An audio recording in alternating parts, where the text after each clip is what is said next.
नमस्कार, नमस्ते बिहार में राहुल ओझा आपके साथ। नमस्कार, मैं आपके साथ लक्ष्मी। और देखिए, पटना से बड़ी खबर, जहां एक और कारोबारी की हत्या कर दी गई है। दुकानदार को गोली मारी गई है। रामकृष्ण नगर इलाके के जकरियापुर इलाके की यह घटना है। पटना के पूर्वी एसपी ने घटना की पुष्टि की है। मृत दुकानदार दरभंगा के रहने वाले थे। नाम विक्रम झा बताया जा रहा है। तो पटना में एक और कारोबारी की हत्या, और इससे पहले देखिए जिस तरीके से हत्याकांड को अंजाम दिया गया, कारोबारियों में पहले से ही दहशत, और इस बीच खबर कि एक और कारोबारी की हत्या कर दी गई है। दुकानदार को गोली मार दी गई है। रामकृष्ण नगर इलाके के जकरियापुर इलाके की यह घटना है। पुलिस मौके पर पहुंचकर मामले की तफ्तीश में जुटी हुई है। पटना के पूर्वी एसपी ने यह घटना की पुष्टि कर दी है। मृत दुकानदार दरभंगा के रहने वाले थे। विक्रम झा नाम इनका बताया जा रहा है। तो राजधानी पटना से एक बार फिर से अपराधियों ने एक दुकानदार की गोली मारकर हत्या कर दी है। संजय हमारे साथ न्यूज 18 संवाददाता जुड़ गए हैं। संजय, पहले से ही कारोबारियों में दहशत है। जिस तरीके से पिछले हत्याकांड को अंजाम दिया था, फिर एक और हत्या। देखिए राहुल, निश्चित तौर पर यह दुर्भाग्यपूर्ण घटना है और घटना रामकृष्ण नगर थाना क्षेत्र के जकरियापुर इलाके की है। दरभंगा के रहने वाले ये कारोबारी थे, दुकानदार थे, और कृष्णा मार्ट नामक इनकी दुकान थी और ये अपने दुकान में मौजूद थे। उसी दौरान अपराधी पहुंचे और विक्रम झा की गोली मारकर हत्या कर दी। परिजनों में कोहराम मच गया। एकमात्र सदस्य अपने परिवार के कमाने वाले। बहरहाल पुलिस मौके पर पहुंची। सिटी एसपी परिचय कुमार खुद मौके पर पहुंचे थे। सीसीटीवी फुटेज निकाला गया है। तफ्तीश जारी है, लेकिन अब तक अपराधी के बारे में कोई सुराग नहीं मिला है। लगातार हो रही घटना है, जैसे पहले गोपाल खेमका, उसके बाद रामानंद यादव जो बालू कारोबारी थे, और ये तीसरे दुकानदार जिनकी हत्या की गई है। पटना पुलिस के लिए एक बार फिर से चुनौती आई है। देखना होगा पुलिस कब तक खुलासा करती है, लेकिन निश्चित तौर पर पटना में अपराधियों के बीच जो दहशत होनी चाहिए वो नहीं है, और इस कारण इस तरह की घटनाएं लगातार सामने आ रही हैं। राहुल, पहचान अब तक अपराधियों की कुछ हो नहीं पाई है, वजह भी नहीं स्पष्ट हो पाया है। देखिए, प्राइमा फेसी 2-3 एंगल है जो ऑफ द रिकॉर्ड पुलिस ने बताया है। हालांकि उसको इन्वेस्टिगेशन के पॉइंट ऑफ व्यू से डिस्क्लोज करना सही नहीं होगा। पुलिस उस पर काम कर रही है। देखना होगा पुलिस कब तक अपराधियों तक पहुंचती है, और पुलिस का दावा है कि जो क्लू मिला है उस आधार पर कार्रवाई चल रही है और जल्दी पूरे मामले का खुलासा कर दिया जाएगा। जी चलिए, शुक्रिया संजय इस अपडेट के लिए आपका। प्रतीत होता है कि लूटपाट की ऐसी कोई बात नहीं है। ये व्यक्ति यहाँ पे अपना किराना का दुकान चलाते थे, तो एक व्यक्ति ने आके इन्हें गोली मारी है। आसपास के लोगों के द्वारा बताया जा रहा है कि एक व्यक्ति बाइक पर आया था। स्टोर को देखने से ऐसा प्रतीत होता है कि वहाँ से किसी प्रकार की लूटपाट नहीं हुई है। तो घटना का क्या मकसद है वो हम पता लगाने की कोशिश कर रहे हैं। लोकल थाने के द्वारा भी बताया गया है कि पास्ट में इनके द्वारा ऐसा कोई भी शिकायत है, ऐसा कोई भी कंप्लेंट नहीं किया गया था। तो इसका मोटिव क्या है ये भी हम पता लगाने की कोशिश कर रहे हैं।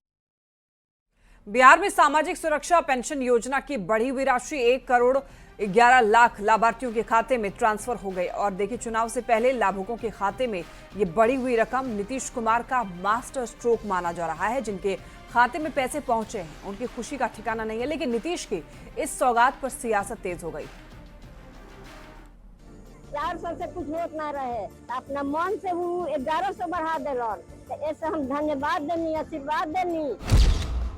ये है आरा की प्रभावती देवी। आज इनके खाते में सामाजिक सुरक्षा पेंशन योजना के तहत पहली बार 1100 रुपए पहुँचे हैं। इस बढ़ी हुई राशि से इन्हें इतनी राहत मिली है कि इनके चेहरे की मुस्कान साफ बयां कर रही है। प्रभावती की तरह ही खगड़िया की जगतारण देवी भी सीएम नीतीश को दोनों हाथों से आशीर्वाद दे रही हैं। भला होता है, भगवान के पास पूत पीत सब चीज अच्छा रहता है, सब चीज में।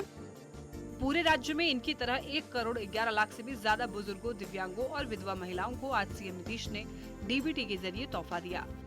और अब हर महीने की 10 तारीख को इसी तरीके से 1100 रुपए उनके अकाउंट में भेजे जाएंगे। 400 रुपए की जगह अब हम लोग बिल्कुल 1100 रुपए उनको देना शुरू करेंगे हर महीने का। सीएम नीतीश के इस फैसले से विपक्ष को बड़ा झटका लगा है, लिहाजा वो मुख्यमंत्री पर क्रेडिट चोरी का आरोप लगा रहे हैं। नकल करने वाली सरकार अकल लगाने का काम नहीं किया। जब 400 से 1500 रुपये किए जाने की तेजस्वी जी ने घोषणा की थी, तो इन्होंने 1100 रुपये सामाजिक सुरक्षा पेंशन देने की घोषणा की और आज इस पर कार्य शुरू करने जा रहे हैं। अब इनको लगा कि अरे ये सब तो आ जाएगा, चुनाव जीत जाएगा, तो चुनाव के डरे इका किए कि वृद्धा पेंशन बढ़ा के लोग के अकाउंटवा में डाल दिए। तो सब समझ रहा है कि चुनाव के देखते देखते ये सब काम किए हैं। विपक्ष के आरोपों पर तंज कसते हुए समाज कल्याण मंत्री मदन सहनी ने क्या कहा है, ये भी सुनिए। 1995 से यह योजना संचालित था और 2005 तक मात्र 12 लाख ही इसके लाभुक थे और 2005 से लेकर के 2025 तक 1 करोड़ 11 लाख से ज्यादा इसकी संख्या हो गई और उनके कार्यकाल में मात्र 200 रुपया ही राशि मिलती थी। वहीं बिहार में अपनी राजनीतिक जमीन तलाश रहे पीके भी क्रेडिट की रेस में पीछे नहीं है। उन्होंने कहा कि जनसुराज के अभियान के कारण ही ये राशि बढ़ी है।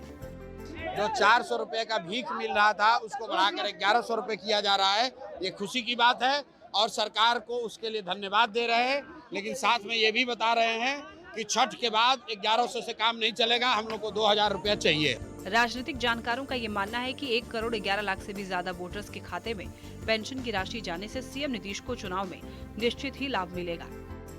लोगों माने 1.5 करोड़ के आसपास अप्रोक्स जो दिखाई पड़ रहा है, तो डायरेक्ट खाते में चली गई राशि। तो निश्चित रूप से अब ऐसे लोग जो चुप्पा वोटर कहे जाते हैं, महिला आधी आबादी कही जाती है, नीतीश कुमार इस पर बड़ा स्ट्राइक कर दिया है। निश्चित रूप से यह तुरुप का इक्का साबित होगा।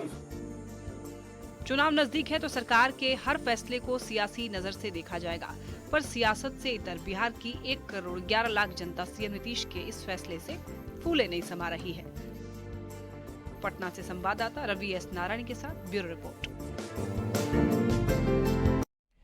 बिहार के मुख्यमंत्री नीतीश कुमार ने सामाजिक पेंशन स्कीम के तहत 1 करोड़ 11 लाख पेंशनधारियों के खाते में 1227.27 करोड़ रुपए ट्रांसफर किए। इस मौके पर सीएम नीतीश ने कहा कि हम लोगों ने महिलाओं को प्राथमिकता के रूप में मदद की, आप भी हमारी मदद करेंगे ना। वहीं एक बार फिर सीएम नीतीश ने दोहराया कि अब वो कभी इधर उधर नहीं जाएंगे, एनडीए में ही रहेंगे।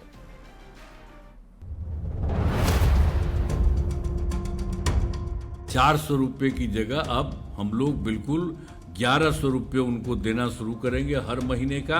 पहले महिला की क्या स्थिति रहती थी, अब सब देख रहे हैं कितना बढ़िया सबका कपड़ा पहने हुई है। चुनावी साल है और सियासत तेज। विपक्ष योजनाओं का सपना दिखाकर वोटर को अपने पाले में करने की कोशिश में लगा है। विपक्ष जब तक वादा करता है तब तक नीतीश कुमार उस काम को जमीन पर उतार देते हैं। पहले महिला की क्या स्थिति रहती थी, अब सब देख रहे हैं कितना बढ़िया सबका कपड़ा पहने हुई है, सब देखते हैं। अच्छा, हम आप लोगों को बधाई देते हैं, समझ गए, जितनी महिलाएं हैं आप, खूब अच्छा है। नीतीश कुमार ने 11 जुलाई को एक साथ बिहार के 1 करोड़ 11 लाख लोगों के चेहरे पर चमक बिखेर दी। पेंशन योजना के तहत 400 से बढ़कर 1100 हुई पेंशन की राशि सीधे पेंशन धारकों के खाते में ट्रांसफर कर दी गई। इस मौके पर सीएम ने महिलाओं के लिए अपने काम गिनाए, साथ ही महिलाओं से ये पूछना भी नहीं भूले कि आप भी हमारी मदद करेंगे। तो आप जब खुश हैं तो जरा आप भी महिला दीजिए ना। अरे सब जगह से हर जिलवा का सोचे हुए हैं, तब महिला सब हथवा करिएगा कि नहीं करिएगा, बोलो। अरे पुरुष कर रहे हैं, महिलाओं को करवाइए जब सब कर रहे हैं। नीतीश कुमार ने अपने काम गिनाते हुए पिछली सरकार पर निशाना साधा तो विपक्ष के नेता तिल मिला गए। अब ये सब कहना छोड़े, हर मन से यही कहते हैं, इसके पहले कोई कुछ करता था, इसके पहले धरती था, इसके पहले महिलाओं को कोई देखता था, कपड़ा पहनती थी, ये सब कितना बोलेंगे। इनको भी पढ़ाया होगा किसी महिला टीचर ने और प्रोफेसर ने। नीतीश जी के आने के बाद ही महिलाओं के लिए सब कुछ हुआ। कैसे इतना झूठ लोग बोल लेते हैं। सीएम नीतीश ने कहा कि एनडीए सरकार ने ही महिलाओं को आगे बढ़ाया। अब विपक्ष कुछ कुछ बोलता रहता है, लेकिन हम अब इधर उधर कहीं नहीं जाएंगे, एनडीए में ही रहेंगे और बिहार का विकास करेंगे। हम लोग तो शुरू से साथ थे, अब कहीं इधर उधर हम लोग नहीं जाने वाले, आपको हम पक्का बता देते हैं। विपक्षी नेताओं का कहना है कि उन लोगों ने माई बहन मान योजना की बात की तो नीतीश कुमार को पेंशन बढ़ाने पर मजबूर होना पड़ा। इस पर सत्ताधारी एनडीए के नेता कहते हैं कि नीतीश कुमार के पहले 15 साल तक बिहार में लालू राबड़ी का शासन रहा, तब क्यों नहीं पेंशन बढ़ाने या महिलाओं को आगे बढ़ाने का कोई बड़ा फैसला हुआ। नीतीश सरकार में महिलाओं के लिए कई योजनाएं चलाई जा रही हैं। महिलाओं को भी नीतीश कुमार का साइलेंट वोटर माना जाता है, यानी अब तक बिहार की महिलाएं नीतीश कुमार का साथ देती रही हैं।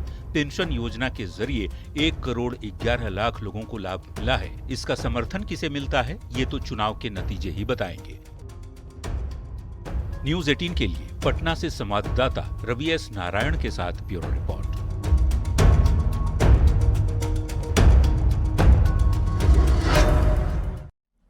अपराध की घटनाओं पर सवाल उठाने के बाद चिराग पासवान और जेडीयू में सियासी तनातनी जारी है। चिराग पासवान को जेडीयू की नसीहत पर सियासत तेज हो गई है।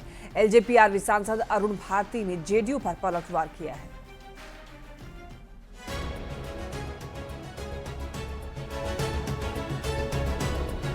आग्रह करूंगा चूंकि गठबंधन धर्म के हमेशा पालन करना चाहिए, जिससे कि जनताओं के बीच में कंफ्यूजन पैदा न हो। राष्ट्र के लिए आप धृतराष्ट्र नहीं बन सकते हैं। एनडीए में इन दिनों चिराग पासवान को लेकर खूब सियासत हो रही है। जब से चिराग पासवान ने बिहार में अपराध का मुद्दा उठाया, जेडीयू और एलजेपी-आरवी में सियासी तनातनी जारी है। मंत्री महेश्वर हजारी ने चिराग पासवान और उनकी पार्टी के नेताओं को गठबंधन धर्म निभाने की नसीहत दी, तो एलजेपी रामविलास के सांसद अरुण भारती ने जेडीयू पर पलटवार किया है। अरुण भारती ने कहा, राष्ट्र के लिए धृतराष्ट्र नहीं हो सकते, सामाजिक मुद्दा उठाना हमारा धर्म है। आज भी आप लोगों के माध्यम से कहूंगा कि गठबंधन धर्म के पालन करना चाहिए। उनकी अपनी पार्टी है, निजी पार्टी है, वो स्वतंत्र है। यदि अकेले लड़ना चाहते हैं तो घोषणा करके लड़ जाए। सिर्फ बोल देना, मंच पर कुछ बोलते हैं, नीचे कुछ बोलते हैं, इस तरह की बातें नहीं होनी चाहिए। जो भी इनकी इच्छा है वो अपना फैसला ले लें, लेकिन गठबंधन धर्म यदि गठबंधन में है, वो भारत सरकार में है, अभी भारत सरकार के मंत्री हैं, प्रतिष्ठित मंत्री हैं, माननीय हैं, तो गठबंधन धर्म के उनके माननीय सांसदों को भी सम्मान करना चाहिए। देखिए, अपराध और अपराधियों को लेकर के अभी समाज में, बिहार की जनता में चिंताएं हैं, कंसर्न्स हैं, और उनकी अगर चिंताएं, कंसर्न्स होगी तो कि यही समाज हमें नेता और नेतृत्व देता है, तो ऐसे में गठबंधन में रहते हुए ही भी अगर आप इस आवाज़ को उठा करके गठबंधन के सहयोगी के पास ले जाते हैं तो ये गठबंधन धर्म का उल्लंघन नहीं है। राष्ट्र के लिए आप धृतराष्ट्र नहीं बन सकते हैं। आपको जरूरी है कि आप गठबंधन में रहते हुए इस समाज की आवाज़ को अगर आप अपने गठबंधन के सहयोगी तक ले जाते हैं तो ये जिम्मेदारी भी हमारी है। बिहार में अपराध की घटनाओं पर सियासत जारी है। विपक्ष इस मुद्दे पर बार बार नीतीश सरकार को घेर रहा है। अब चिराग की पार्टी पर भी गठबंधन धर्म निभाने को लेकर सवाल उठ रहे हैं। बिहार में लॉ एंड ऑर्डर को लेकर चिराग की पार्टी जिस तरह से आक्रामक है, उससे कई सियासी सवाल खड़े हो रहे हैं। न्यूज़ 18 के लिए पटना से शैलेंद्र कुमार और शेखपुरा से अजीत सिन्हा की रिपोर्ट। केंद्रीय मंत्री गिरिराज सिंह ने हाल के दिनों में हुई बेगूसराय की घटनाओं के लिए विपक्ष को जिम्मेवार ठहराया है, जिस पर राजनीतिक वार पलटवार शुरू हो गया है। सांप्रदायिक तनाव, जातीय तनाव फैलाना चाहते हैं। पिछले 4 दिनों के अंदर बेगूसराय में माहौल बिगाड़ने वाली 2 घटनाएं हुई। पहली घटना सिंघौल थाना क्षेत्र के लरुआरा की, जहां 9 जुलाई को बिहार बंद के दौरान एक युवक से जाति और पहचान पूछकर उसके साथ कुछ मुस्लिम समुदाय के लोगों ने मारपीट की। दूसरी घटना मुफस्सिल थाना क्षेत्र के साग गांव की है, जहां मामूली विवाद में 2 समुदाय के बीच हिंसक झड़प हो गई। इसमें 10 से ज्यादा लोग घायल हो गए। इस मामले में एक मोहम्मद इरशाद नाम के व्यक्ति पर माहौल बिगाड़ने का आरोप लगा। हालांकि पुलिस का दावा है कि दोनों ही मामले व्यक्तिगत थे, लेकिन केंद्रीय मंत्री और बेगूसराय के सांसद गिरिराज सिंह ने इन घटनाओं को लेकर विपक्ष पर निशाना साधा है और बिहार का माहौल बिगाड़ने की कोशिश का आरोप लगाया है।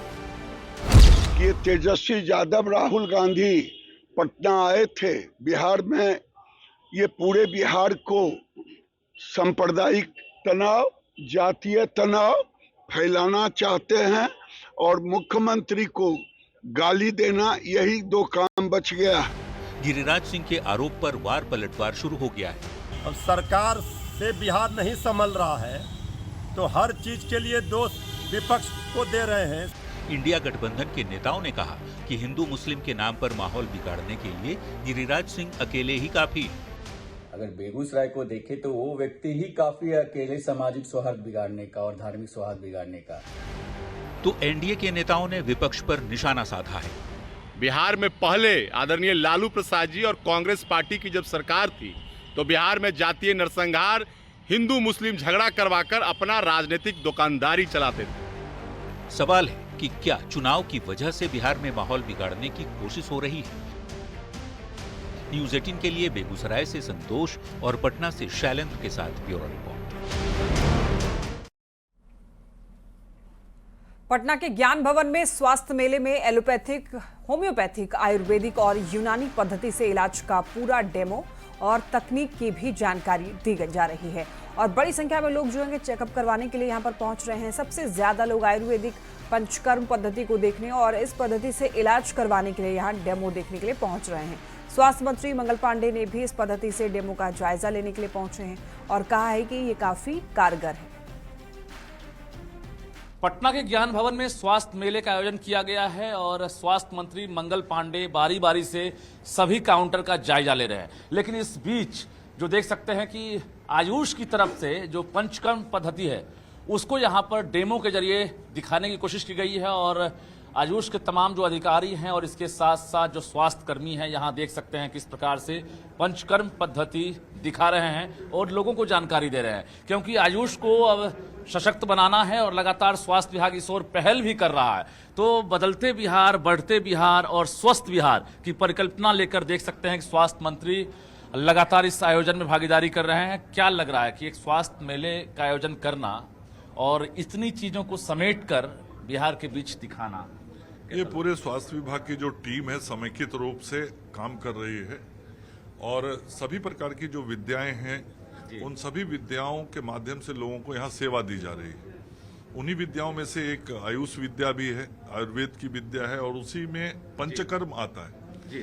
तो जब आयुर्वेद के माध्यम से अन्य सुविधाएं दी जा रही हैं और आयुर्वेद के माध्यम से उपचार किया जा रहा है तो पंचकर्म भी यहाँ लोगों का किया जा रहा है। और जिस मरीज को डॉक्टर एडवाइस कर रहे हैं पंचकर्म के लिए तो उन लोगों को यहाँ पंचकर्म किया जा रहा है। ये पंचकर्म तो पंचकर्म के माध्यम से शरीर के विभिन्न अंगों को जो आराम मिलता है या जो उपचार होता है वो काम यहाँ किया जा रहा है। तो स्वास्थ्य मंत्री लगातार दिखा रहे हैं और डॉक्टर धनंजय शर्मा भी यहाँ पर हैं, उनसे ही बातचीत करें कि ये जो पंचकर्म पद्धति है, स्वास्थ्य मंत्री खुद यहाँ मौजूद है, क्या कहेंगे, कितना कारगर है? क्योंकि लोगों को जानकारी देना भी जरूरी है कि ये जो है इस पद्धति से भी आप इलाज करवा सकते हैं, बीमारियों को ठीक कर सकते हैं। आप जी, पंचकर्म जो हमारा है दो तरह से किया जाता है, पूर्व कर्म और पंचकर्म।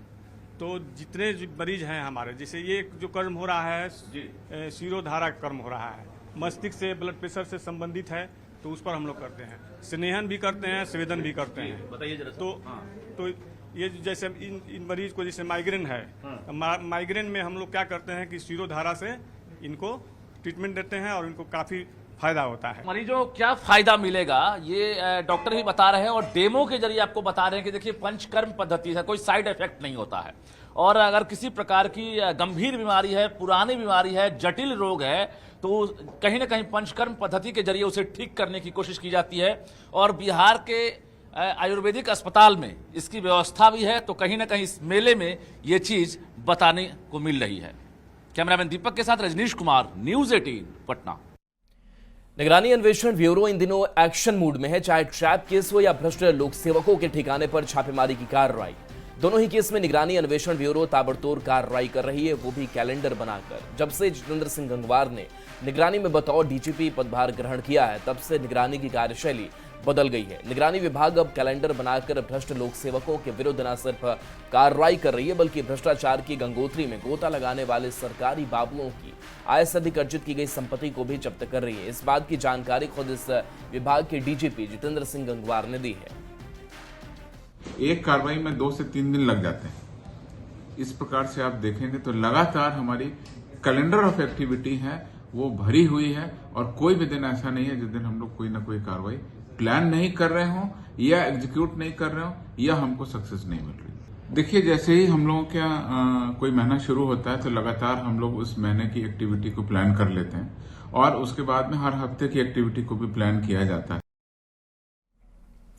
प्रधानमंत्री नरेंद्र मोदी 18 जुलाई को मोतिहारी के दौरे पर आने वाले हैं और पीएम मोदी के दौरे को लेकर बीजेपी तैयारियों में जुटी हुई है। बीजेपी की तरफ से 6 विधानसभा में जागरूकता रथ को रवाना किया गया। पूर्व केंद्रीय मंत्री और बीजेपी सांसद राधा मोहन सिंह ने जागरूकता रथ को रवाना किया। पीएम मोदी 6ठी बार मोतिहारी आ रहे हैं। बीजेपी ने पीएम मोदी के दौरे को ऐतिहासिक होने का दावा किया है। अपने 6 विधानसभा क्षेत्रों में रवाना कर रहे हैं जो हर गांव में जाएगा हर रोड पर जाएगा और मोदी जी के यहाँ आगमन की जानकारी कि ऐसे मोतिहारी का यह सौभाग्य है कि देश के यशस्वी प्रधानमंत्री नरेंद्र भाई मोदी छठी बार आ रहे हैं। पहली बार मोतिहारी के अंदर ये मोदी के दर्शन के लिए कुंभ में जैसे लोग इकट्ठा होते हैं ना, उस प्रकार से लोग यहाँ आएंगे। और देखिए इस वक्त की बड़ी खबर है, जहां केंद्रीय मंत्री चिराग पासवान को हत्या की धमकी मिली है। सोशल मीडिया पर जान से मारने की धमकी मिली है। एलजेपी आरवी की तरफ से साइबर क्राइम थाने में एफआईआर दर्ज हुई है। एलजेपी आरवी के मुख्य प्रवक्ता राजेश भट्ट ने केस दर्ज कराया है। तो बड़ी खबर, जहां केंद्रीय मंत्री चिराग पासवान को हत्या की धमकी मिली है, सोशल मीडिया पर जान से मारने की धमकी मिली है। और यहां वक्त एक छोटे से ब्रेक का, जल्द लौटेंगे।